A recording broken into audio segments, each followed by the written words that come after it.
Hey YouTubers, Mark Robb of it. Guys, today we're doing a book review on Crystal Paine's book, The Money Saving Mom's Budget. Before I get started, I'd like to say I really want to thank you guys for watching my video. There's probably a million videos being put online every minute.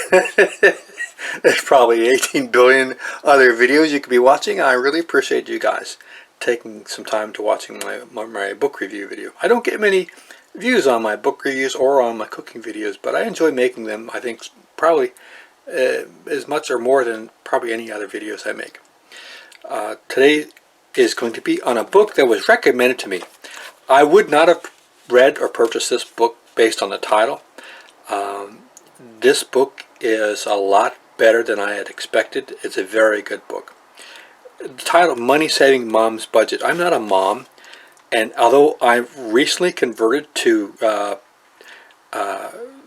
using a budget, and now I'm a fanatic on the subject, and I think everybody should get one, I was concerned this book was going to be about coupons and budgets and mom stuff, and it's completely opposite.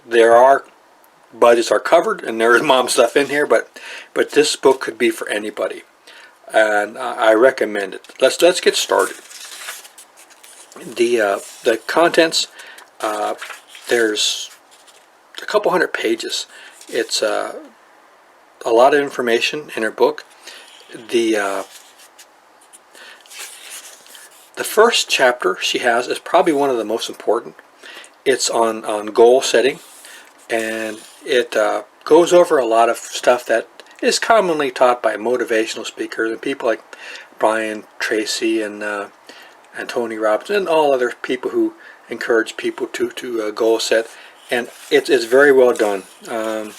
I've read a lot on the subject, and I think she did a very good job. But she also combined with the goal setting, she talks about clutter after you finish talking about the goals, and she talks about how you can set goals from the standpoint of someone who financial goals, someone who has no finances, who has no money.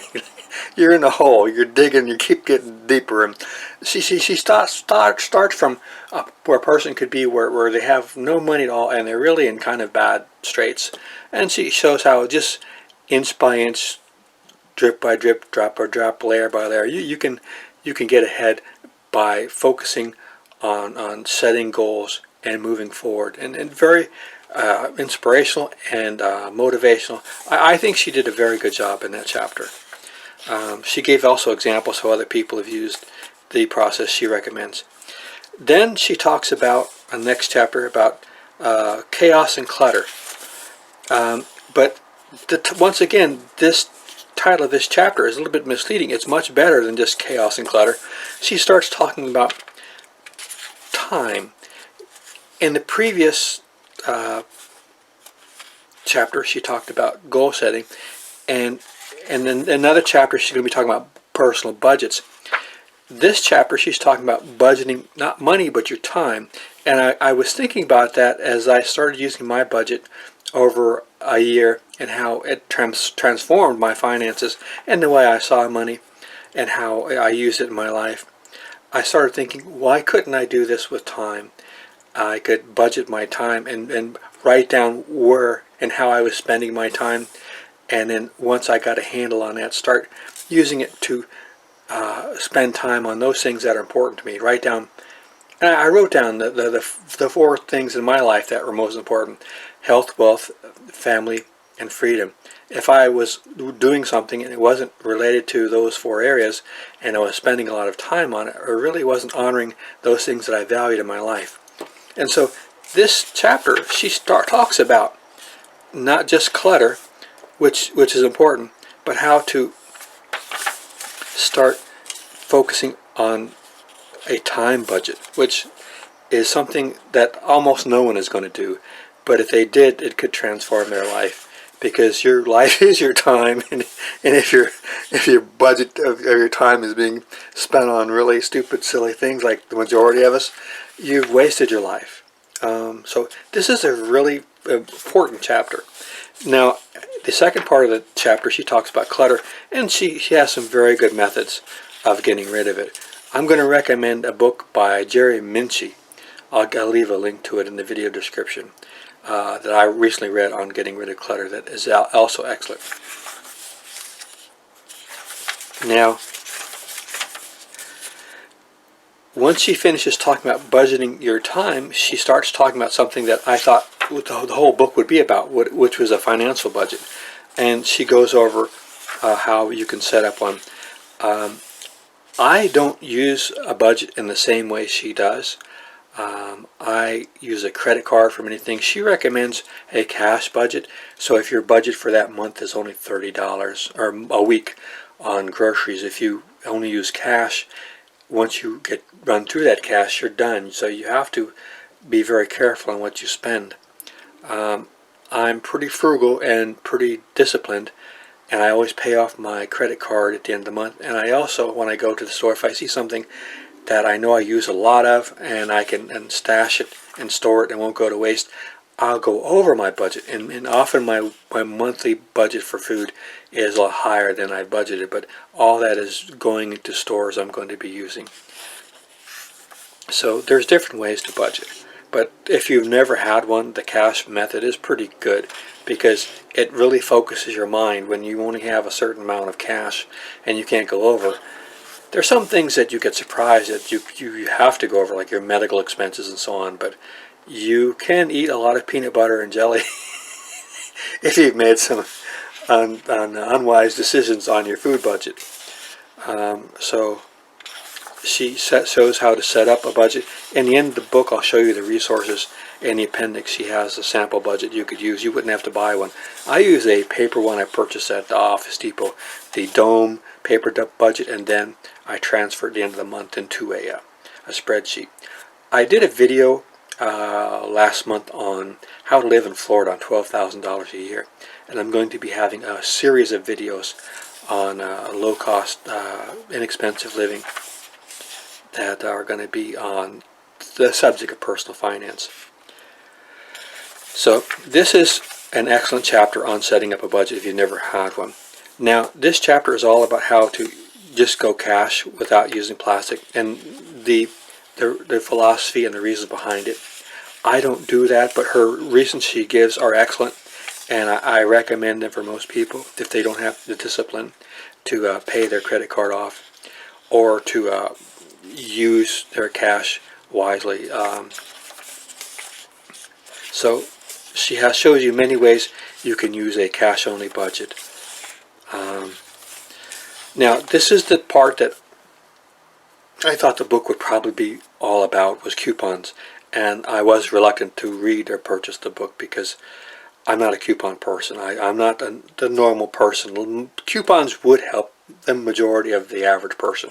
And she goes into great detail on coupons and how you can use them not just for food but for many other things.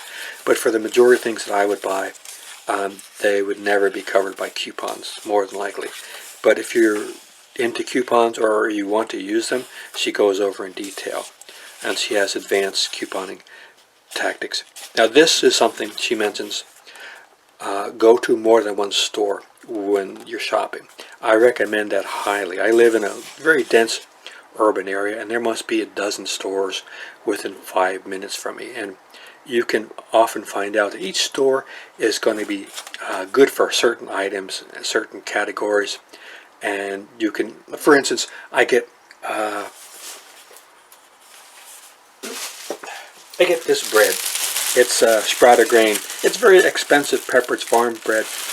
It cost me $1. I frequently get it at the dollar store, and when it's there, I stock up on it. Each store you go to, you find different ones are good for different things.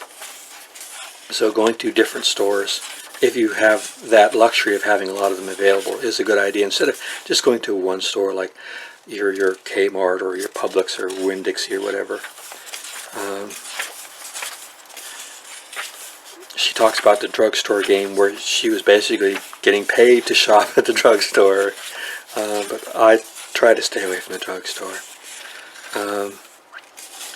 Ways to lower your grocery bill. I'm doing a lot of these, but she has sometimes you read these articles or books, they're like things that you could have read in the Mother's News in 1973. Things don't change. I mean, we're still talking about using crock pots and looking for markdown stuff. Well, that's stuff we would have been doing for the last couple of generations.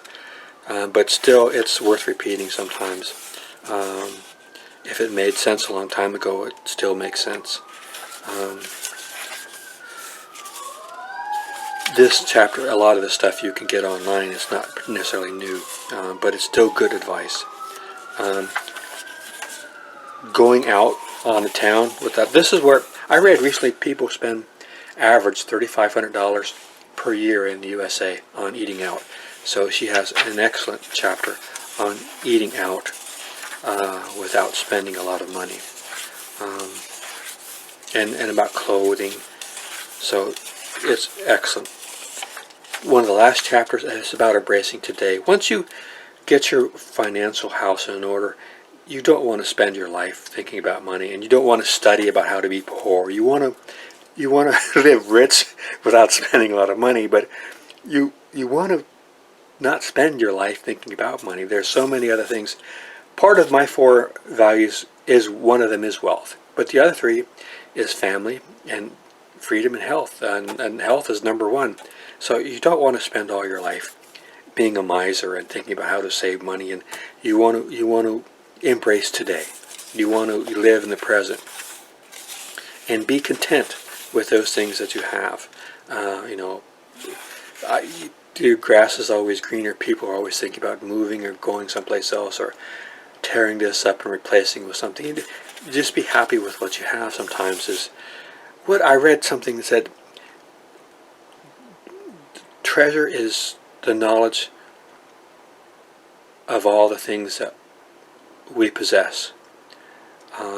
We possess many things that we just take for granted. It's very trite, and it's a common saying, but something we constantly forget and need to be reminded. It's good to embrace today and be content with those things we have and take pleasure in them, even if it's enjoying every sandwich. Like one of those musicians I used to like, I forgot his name. He was dying, and they asked him some advice he could give people, and he knew he was having a short time to live, and he said, "Enjoy every sandwich." That's good advice. Tips for having a good. The appendix is excellent. Tips for having a good garage sale, because as you get rid of your clutter, that's a good way to get rid of it. Ways to earn extra money.